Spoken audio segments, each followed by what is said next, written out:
Students, जैसा कि आपको पता है कि 12वीं का रिजल्ट आ चुका है और हमने सोचा कि जो टॉपर आई हैं डिस्ट्रिक्ट रैंक 1 और बिहार टॉपर में अगर हम बात करें तो स्टेट रैंक 6 है।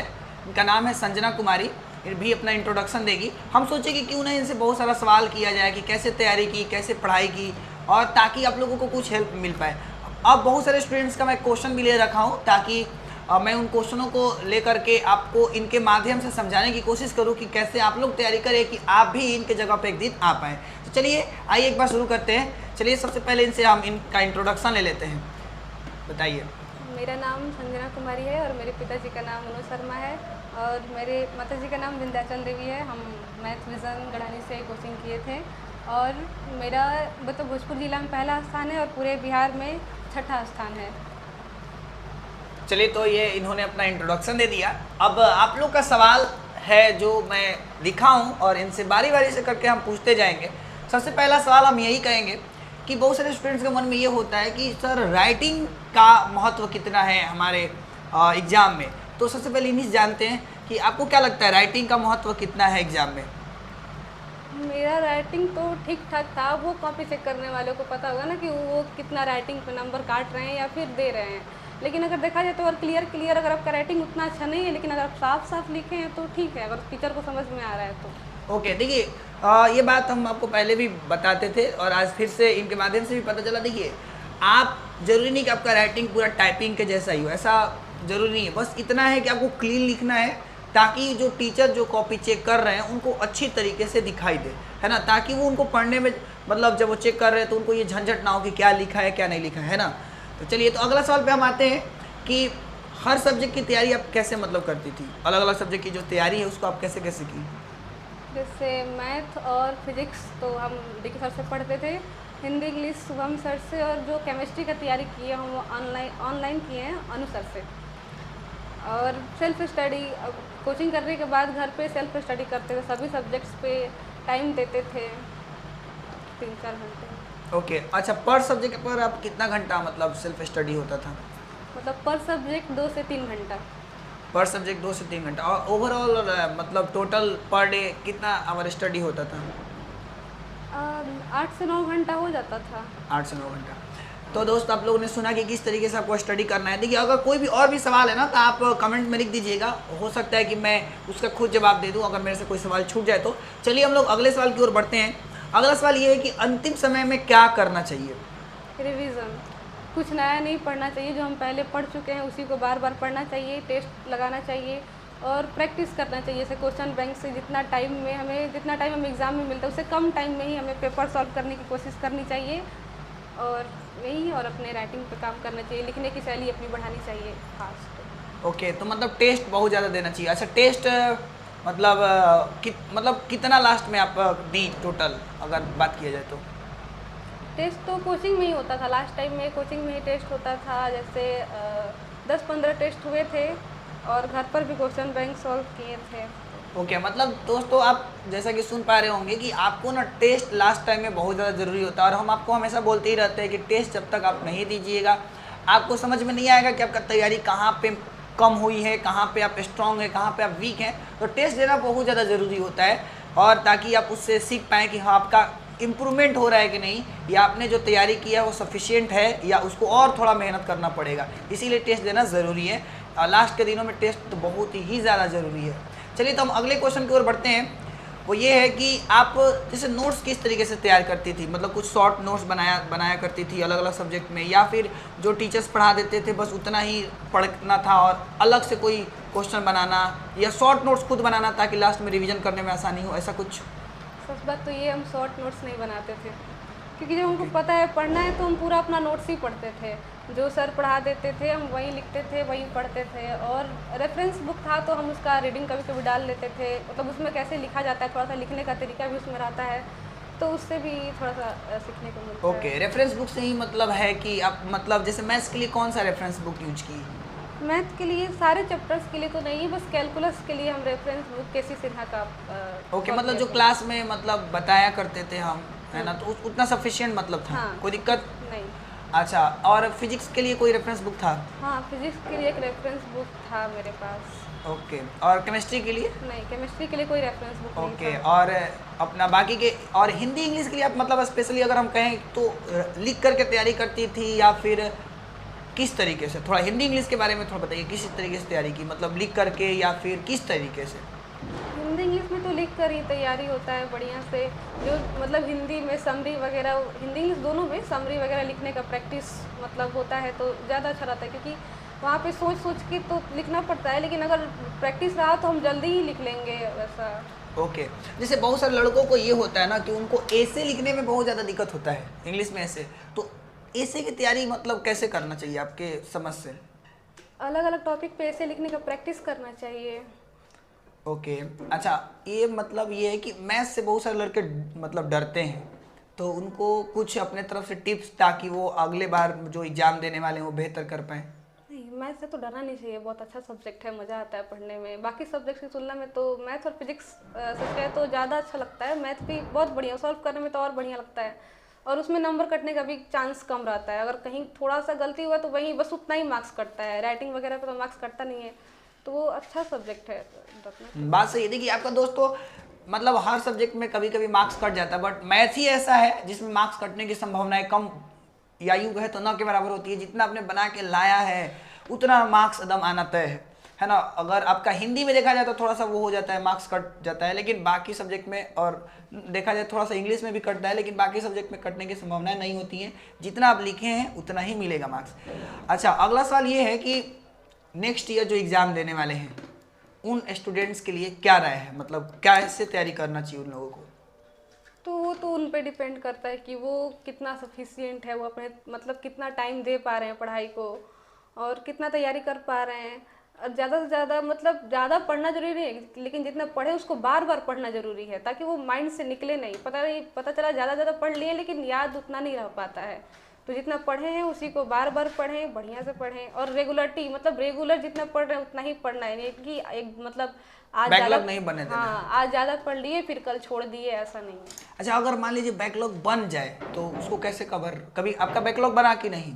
नहीं, बैकलॉग कभी बना ही नहीं। देखिए दोस्त, ये देखिए मतलब एक नॉर्मल जो मतलब ऐसे सारे स्टूडेंट तो स्टूडेंट ही होते हैं, लेकिन जहाँ पर एक फ़र्क आता है ना टॉपर्स के बीच में और थोड़ा सा डाउन वाले के बीच में, वो ये होता है ना कि थोड़ा जो अच्छे स्टूडेंट्स होते हैं ना वो अपना बैकलॉग नहीं बनने देते हैं, और जो बैकलॉग मतलब जिनका बन जाता है ना वो कोशिश कर लेते हैं, मतलब जो होते हैं रेगुलर मेहनत करने वाले उनको तुरंत बैकलॉग कंप्लीट कर लेते हैं, लेकिन जो नॉर्मल स्टूडेंट्स होते हैं उन वो लोग बैकलॉग बनाते जाते हैं, और इस कारण से उनका जो परफॉर्मेंस है वो थोड़ा सा डाउन हो जाता है। तो आप लोग बैकलॉग ना बनाएं, ठीक है। अब आगे बात करते हैं, अगला क्वेश्चन पे हम आते हैं। अगला क्वेश्चन ये है कि प्रतिदिन जो अगर हम बात करें, जैसे कोई कोई सब्जेक्ट किसी किसी को थोड़ा सा कठिन लगता है, तो उसको किस तरीके से तैयारी करना चाहिए आपके अनुसार? जैसे आपको कोई सब्जेक्ट कठिन लगता था क्या, पहले ये बताइए। हाँ, मुझे इंग्लिश।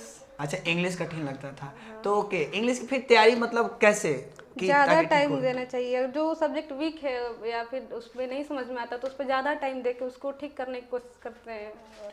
ओके, ये तो है, जो आपका सब्जेक्ट वीक है उस पर अधिक से अधिक समय देना चाहिए। और अगला ये सवाल है कि मतलब जो स्टूडेंट्स पढ़ रहे हैं मैथ विजन में उनको क्या कहना चाहिएगा?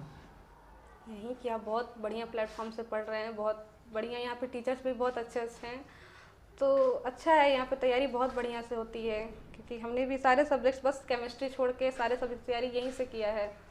और ओके, अच्छा, एक और बात बताइए कि जैसे वो ये है कि मतलब आपके ये जो सफलता है उसमें योगदान अगर हम बात करें तो किनका आप अहम मानती हैं? मतलब मेरे पेरेंट्स का और टीचर्स का, और जो मतलब ऑफलाइन टीचर्स और जो केमिस्ट्री पढ़ाए हैं वो टीचर, ऑनलाइन टीचर उनका।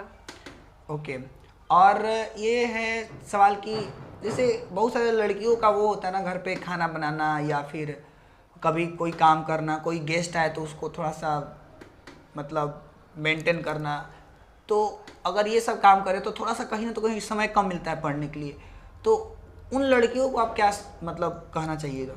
उन लड़कियों को नहीं, उनके पेरेंट्स को ध्यान देना चाहिए कि अगर मतलब गेस्ट आए भी तो आप थोड़ा सा मैनेज कर लीजिए। अगर वो पढ़ रही है तो नहीं ज़्यादा परेशान करना चाहिए, कि काम का प्रेशर नहीं देना चाहिए। हाँ, करना चाहिए बस, लेकिन ज़्यादा नहीं कि उसको पढ़ने का ही टाइम ना मिले।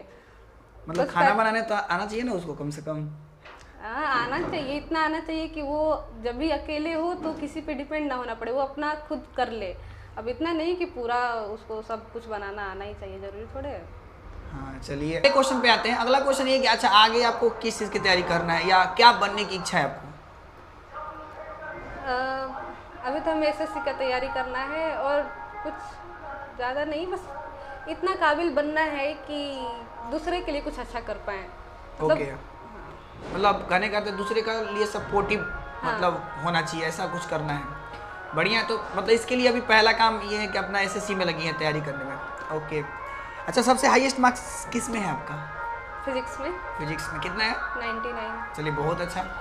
और मैं बता दूं दोस्त आपको, जो रैंक 1 आई है प्रिया जायसवाल, उनका फिजिक्स में स्कोर 95 ही है शायद, हमने देखा जहाँ तक, और इनका 99 दोस्त। और अच्छा एक और बात मैं कहना चाहूँगा, जैसे बहुत सारे स्टूडेंट्स हताश हो जाते हैं जिनका मार्क्स कम आता है, तो मतलब उनके लिए क्या मतलब आप सोचती हैं वैसे?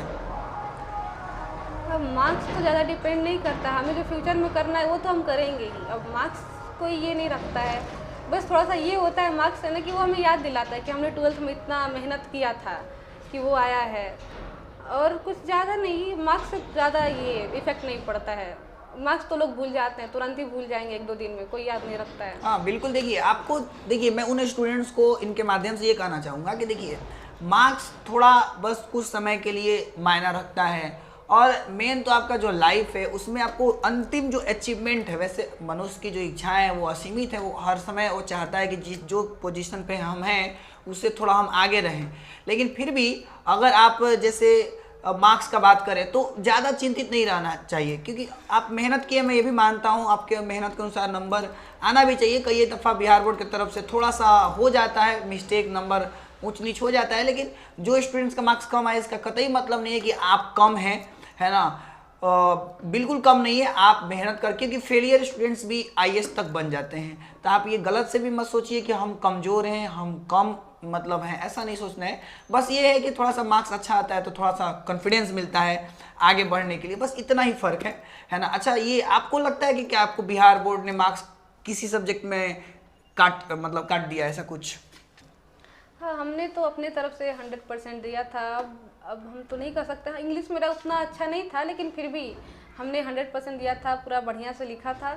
हमको लगता है थोड़ा सा उसमें गड़बड़ हुआ है, पर कोई बात नहीं, हम मानते हैं इंग्लिश मेरा उतना ओके, नहीं क्योंकि देखिए क्या होता है ना, बहुत सारे लड़कों का जब मार्क्स कम आता है तो वो लोग कहते हैं ना कि बिहार बोर्ड ने नंबर काट दिया। क्या आपको लगता है कि बिहार बोर्ड नंबर वाकई में काटता है?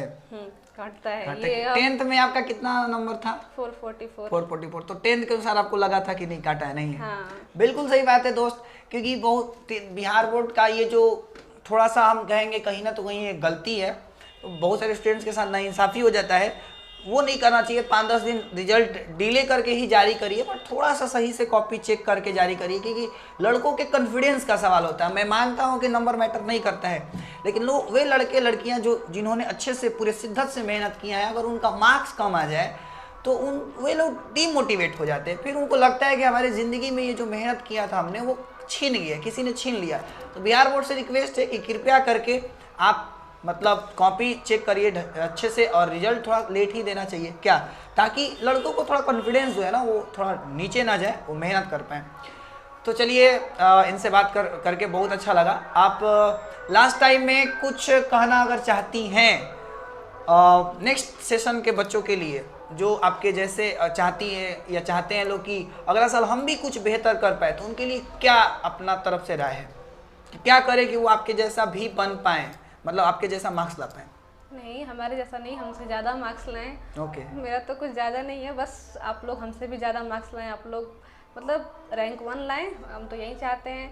और ज़्यादा नहीं, बस सेल्फ स्टडी, जो टीचर पढ़ा रहे, टीचर पे पूरा भरोसा होना चाहिए, जो टीचर पढ़ा रहे हैं वो बढ़िया है, और मतलब जिस टीचर से हम पढ़ रहे हैं शिद्दत से वहीं से पढ़ना चाहिए, बार बार इधर उधर नहीं करना चाहिए, नहीं तो उधर मतलब दिक्कत होता है। और सेल्फ स्टडी ज़्यादा से ज़्यादा करना चाहिए, सभी सब्जेक्ट्स को टाइम देना चाहिए बराबर। और मतलब जो सब्जेक्ट ज़्यादा बढ़िया है उसको कम टाइम भी देंगे, लेकिन जो वीक है उस पर ज़्यादा टाइम देना चाहिए। बिल्कुल सही बात है। देखिए बहुत सारे स्टूडेंट्स का वो होता है कि उनको लगता है कि हम पढ़ रहे हैं तो भरोसा नहीं करते हैं, तो पहला तो टीचर पर भरोसा करना सीखिए, घर वालों पर भरोसा करना सीखिए, और अपने आप पर तो पहले भरोसा करना सीखिए, क्योंकि जब तक अपने आप पर भरोसा नहीं होगा आप कुछ नहीं कर सकते हैं, चाहे आप कुछ भी हो। तो इसीलिए अपने आप पर भरोसा करिए, है ना। तो चलिए, इनसे बात करके बहुत अच्छा लगा, और आप लोग भी कमेंट में जवाब दीजिएगा, अपनी राय रखिएगा कि और कोई भी क्वेश्चन है तो बता दीजिएगा, और आपको इंटरव्यू इनसे बात करते हुए कैसा लगा आप भी बता दीजिएगा कमेंट करके। और कोई भी सवाल रह गया हो तो आप कमेंट कर दीजिएगा, मैं नेक्स्ट एक और पॉडकास्ट करूंगा, है ना। तो अगर इनसे वो सवाल मतलब हम नहीं पूछ पाए हैं तो मैं पूछ लूंगा नेक्स्ट जो टॉप मतलब जिनसे हम इंटरव्यू लेंगे। तो दोस्तों बस आज के लिए इतना ही, मिलते हैं नेक्स्ट पोस्टकास्ट में, तब तक के लिए जय हिंद।